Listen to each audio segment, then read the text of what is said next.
Hi friends, welcome to SK Innovations. இன்றைக்கி நம்ம என்ன பார்க்க போகிறோன்னா குடமிளகாய் தொக்கு எப்படி பண்ணலான்னு சொல்லிட்டு பார்க்கலாம்.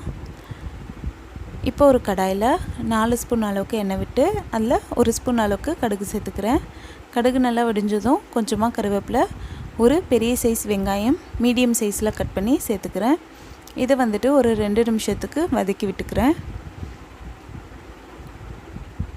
இப்போ வெங்காயம் சேர்த்து 2 நிமிஷம் ஆகிடுச்சு.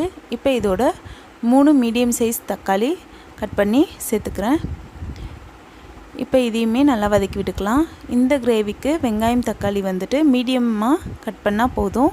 ரொம்ப சின்னதாகவும் கட் பண்ண வேண்டாம், பெரிதாகவும் கட் பண்ண வேண்டாம்.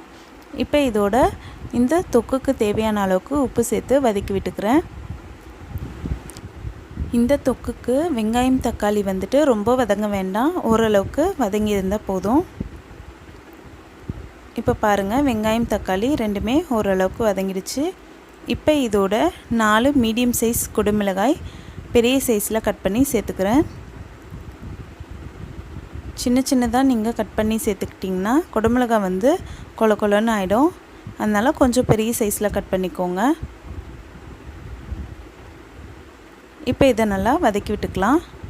குடமிளகாய் சேர்த்து 1 நிமிஷம் இது அப்படியே வதங்கினா போதும். இப்போ பாருங்கள், 1 நிமிஷம் ஆகிடுச்சு. இப்போ இதோட 3 ஸ்பூன் அளவுக்கு வீட்டில் அரைச்ச குழம்பு மிளகாய்த்தூள் நான் சேர்த்துக்கிறேன்.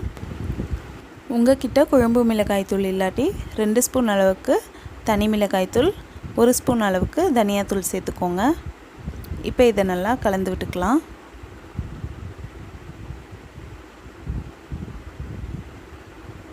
இப்போ இதோட 100 ml அளவுக்கு தண்ணி சேர்த்துக்கிறேன்.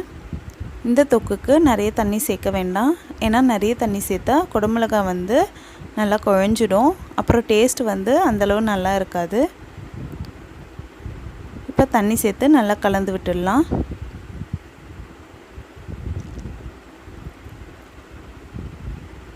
இப்போ இது வந்துட்டு 1 நிமிஷத்துக்கு ஹை ஃப்ளேமில் இருக்கட்டும். இப்போ 1 நிமிஷம் ஆகிடுச்சு.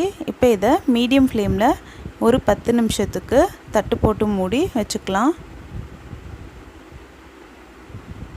இப்போ 10 நிமிஷம் ஆகிடுச்சு. நம்மளோட குடமிளகாய் தொக்கு ரெடி ஆகிடுச்சு. இப்போ இதை நம்ம சர்வ் பண்ணிக்கலாம். இந்த தொக்கு வந்துட்டு இட்லி, தோசை, சாதம், சப்பாத்தின்ட்டு எல்லாத்துக்குமே சூப்பராக இருக்கும். கண்டிப்பாக எல்லோரும் இந்த மெத்தடை ட்ரை பண்ணி குடமிளகாய் தொக்கு செய்யுங்க. இந்த வீடியோ உங்களுக்கு பிடிச்சிருந்தால் லைக் பண்ணுங்கள், உங்கள் ஃப்ரெண்ட்ஸோடு ஷேர் பண்ணுங்கள், அண்ட் எப்படி இருந்துச்சுன்னு கமெண்ட் பண்ணுங்கள். நம்ம சேனலை மறக்காமல் சப்ஸ்கிரைப் பண்ணுங்கள். தேங்க்ஸ் ஃபார் வாட்சிங் ஃப்ரெண்ட்ஸ்.